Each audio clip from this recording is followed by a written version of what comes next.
من يهده الله فلا مضل له ومن يضلل فلن تجد له وليا مرشدا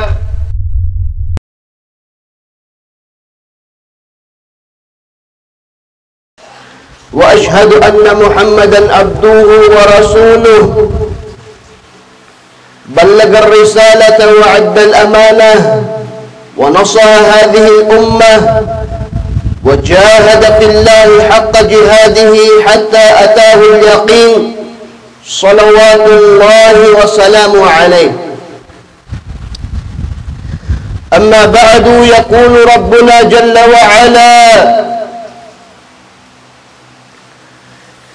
يا أيها الذين آمنوا اتقوا الله حق تقاته ولا تموتن إلا وأنتم مسلمون. وقال أيضا: يا أيها الناس اتقوا ربكم الذي خلقكم من نفس واحدة وخلق منها زوجها وبث منهما رجالا كثيرا ونساء واتقوا الله الذي تساءلون به والأرحام إن الله كان عليكم رقيبا. Ang papuri, pasasalamat, pagbabalik loob ay kay Allah subhanahu wa ta'ala, ang siyang tunay at tanging nag-iisang Diyos. At naway ang kanyang pagpapala, kapayapaan ay mapasa ating mahal na propeta Muhammad sallallahu alaihi wasallam. Ako'y sumasaksi na walang ibang Diyos na dapat sambahin maliban kay Allah. At ako'y sumasaksi na si Muhammad sallallahu alaihi wasallam ay kanyang propeta at huling sugo. Mga alipin ni Allah subhanahu wa ta'ala, mga minamahal kong kapatid sa Islam,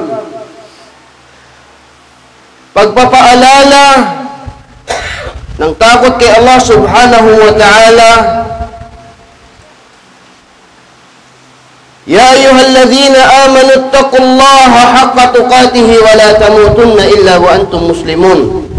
O kayong mga sumasampalataya, matakot kayo kay Allah subhanahu wa ta'ala ng tunay at tamang pagkatakot at huwag hayaang abutan ng kamatayan na wala sa pananampalatayang Islam. O kayong mga sumasampalataya, matakot kayo kay Allah subhanahu wa ta'ala at tingnan ng ating mga gawaing ihaharap kay Allah sa araw na walang pag-aalinlangan. Wal tandur nafsum ma qaddamat ligad. Bukas ay haharap tayo sa ating Panginoon at tingnan ng sarili kung anong meron tayong mga gawain. Wattaqullah, at matakot kay Allah subhanahu wa ta'ala. Inna Allaha khabirun bima ta'malun. Tunay na alam ni Allah ang mga ginagawa natin. Alam ni Allah, khabir, batid ni Allah lahat ng ating mga ginagawa. Mga kapatid sa Islam, sinabi ni Allah subhanahu wa ta'ala sa banal na Quran, Mathalul jannati allati wu'ida al-muttaqun fiha anharun min ma'in ghayri asin wa anharun min laban. Ang katulad ng paraisong ipinangako sa mga may takot kay Allah subhanahu wa ta'ala, doon ay mayroong batis o mga batis na mayroong tubig na walang alat, sariwa. Napakasarap inumin.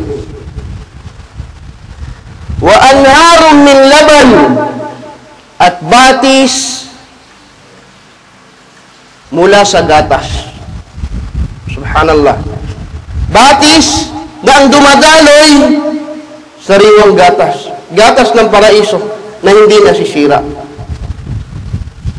Lam yataghayyar ta'muhu, hindi daw nagbabago ang lasa. Hindi nasisira. Hindi katulad ng mga gatas sa mundo ay napakadali masira o magbago ng lasa. Wa anharun min khamr.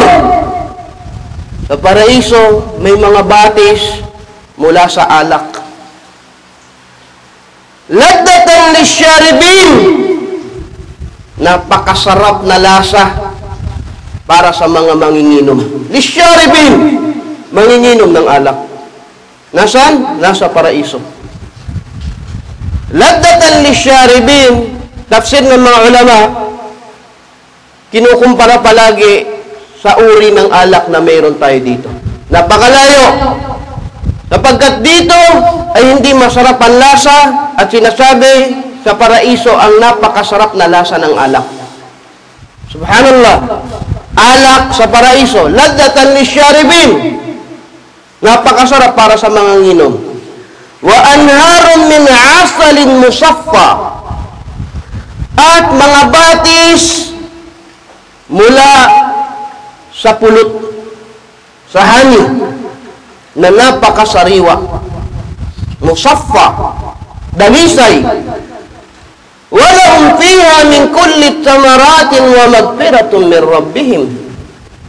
Nandun lahat ng klase ng prutas. Nandun lahat ng klase ng prutas. At kapatawaran higit sa lahat mula sa Panginoon.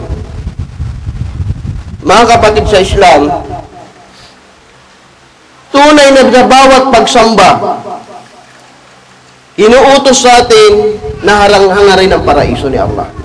Sa bawat pag-alay mo ng pagsamba, sala, fasting, sadaka, magiging mabuti sa magulang, hindi dapat nawawala sa atin yung paraiso sapagkat doon tayo hinihikayat ni Allah subhanahu wa ta'ala. Sa paraiso ni Allah subhanahu wa ta'ala. At napakaraming katangian nito na pinaliwanag sa atin ni Allah upang tayo'y manabik. Manabik! Pag iniisip mo palagi katangian ng paraiso, mananabik ka. At ang gagawin mo, magmamadali ka para puntahan yon dahil sa pananabik mo sa paraiso ni Allah subhanahu wa ta'ala. At kamumuhian mo yung mundo dahil sa pangit nito. Kaya mga kapatid sa Islam, tingnan natin yung mga sahaba kung paano silang manabik, maghangad ng paraiso na napakabihirang marinig ngayon sa mga tao. Sabi ng Propeta Muhammad sallallahu alaihi wasallam, "Uridat alayya al-umam, fara'aytu an-nabiyya yamurru wa ma'ahu ar-rahat, wan-nabiyya yamurru wa ma'ahu ath-thalatha, wal-ithnan, wan-nabiyya yamurru wa ma'ahu ar-rajul wal-wahid, wan-nabiyya yamurru wa laysa ma'ahu ahad, ila an rufi'a li sawadun 'azimun faqultu hadhihi ummati." Sabi ng Propeta Muhammad sallallahu alaihi wasallam, nang pumunta siya sa kalangitan, uridat alayya al-umam, ipinakita sa akin ang mga nasyon, umam. At nakita ko ang propeta na may kasamang 10 tao, propeta na ang kasama ay 3, 2, at propeta na ang kasama ay 1 lang, at ang propeta na walang kasama kahit isa. وَالنَّبِيُّ يَمُرُّ وَلَيْسَ مَعَهُ أَحَدٌ, walang kasama. Sabi ng ating mga ulama na sa pagdadawa, nagkakaiba ang mga resulta. Sapagkat makakakatagpo tayo ng propeta na hindi rin nagkaroon ng bunga yung kanilang pagdadawa. Bunga ng mga naging tagasunod. Subalit ang gantimpala ay naisulat kay Allah subhanahu wa ta'ala. Hanggang sa pinakita sa akin ang napakalawak, napakadami na nangingitim. At inakala ko na ito ay aking umma. At sinabi sa akin, hindi yan umma mo. Yan ay umma ni Musa alayhi salam. Ila an rufi ali sawadun alim kad sadda al-afaq. Fakila hadihi ummatun. At pinakita ulit ang napakakapal na tao At sinabi sa kanya, ito ang umma mo Muhammad sallallahu alaihi wasallam. Wa ma'ahum 70,000 yadkhuluna al-jannata bighairi hisab wala adab. At sabi ni Jibril alaihi salam, diyan sa umma mo na yan, na napakarami. Nasabi ng ating mga ulama, na pinakamarami, kasunod sa umma ni Musa alayhi salam, ang umma ng Propeta Muhammad sallallahu alayhi wasallam, na tayo. At kasama dyan, sa umma mo Muhammad sallallahu alayhi wasallam, ang 70,000 tao na papasok sa paraiso nang merong napakagaang na paglilitis at halos walang kaparusahan. Wala adab at walang kaparusahan. Napakagaang ang paglilitis. Kapagkat sa tafsir ng ating mga ulama, lahat ng taong papasok sa paraiso may paglilitis. Kaya diyan sa umma ng Propeta Muhammad sallallahu alaihi wasallam, 70,000 ang paglilitis nila, napakagaang at walang parusa. Kung magdakhala ang Nabi sallallahu alaihi wasallam, faqadan nas. Pagkatapos sabihin ito ng Propeta sallallahu alaihi wasallam, pumasok siya sa kanyang silid at yung mga tao ay nagbigay ng kanya-kanyang opinyon. Sabi ng iba, humul ladhina sahibun Nabi sallallahu alaihi wasallam. Marahil sila yung mga sahaba. 70,000. Sila yung nakasama ang Propeta Muhammad sallallahu alaihi wasallam na siya'y nabubuhay pa sa mundo. Sabi ng iba, humul ladhina wulidu fil Islam. Marahil, opinyon, sila yung mga pinanganak na Muslim. Hindi dumaan sa shirk. At sabi ng iba, wa dhakaru asya kathira. At nagbigay sila ng kanya-kanyang opinyon. Hanggang sa lumabas ulit ang Propeta Muhammad sallallahu alaihi wasallam, pa-akhbaru. At sinabi sa kanila, kilala nyo ba kung sino yung 70,000?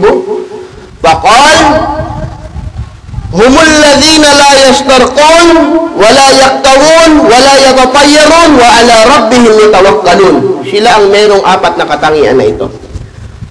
Sila ang mga hindi sobrang umasa sa ruqya ng ibang tao. Sapagkat pag narinig natin na sa isang lugar may magaling magbasa ng Quran, pupunta ka ron para magpagamot na parang ang lunas ay nanggagaling dun sa taong yun. Ibig sabihin, nawala ang tiwala kay Allah. Napunta saan? Sa taong nagruruqya. Wala yaktawun, yung paggagamot na masyadong umaasa sa gamot bilang lunas. Kapagkat ang tunay na lunas ay nanggagaling kay Allah subhanahu wa ta'ala. Wala yatatayyarun, at hindi sila naniniwala sa tatayyur o pamahiin. Mga kapatid sa Islam, ang tatayyur ay hango sa salitang ibon, tayr, sa matandang tradisyon ng Arab. Sapagkat ang pamahiin nila ay nakasalalay sa pagkakita nila sa ibon. Kung malas ba ang araw nila, depende sa ibon na nasa paligid. Pamahiin! Kung ano bang magiging resulta ng negosyo, yung sakit nila, swerte, malas, sa nakasalalay sa ibon. Kaya tinawag nilang tatayyur, pamahiin. Mga kapatid sa Islam, pagkatapos ng Pasko, na nagdiwang ang mga hindi mananampalataya, ngayon naman po ay ang bagong taon. At sa mga nagsasabi na ang bagong taon ay walang kinalaman sa reliyon at pwedeng ipagdiwang ng Muslim, tunay na siya ay nagkakamali. Sapagkat ang bagong taon ay hango sa tradisyon ng mga Romano na ang ugat nito ay shirk, bagkus shirkul akbar,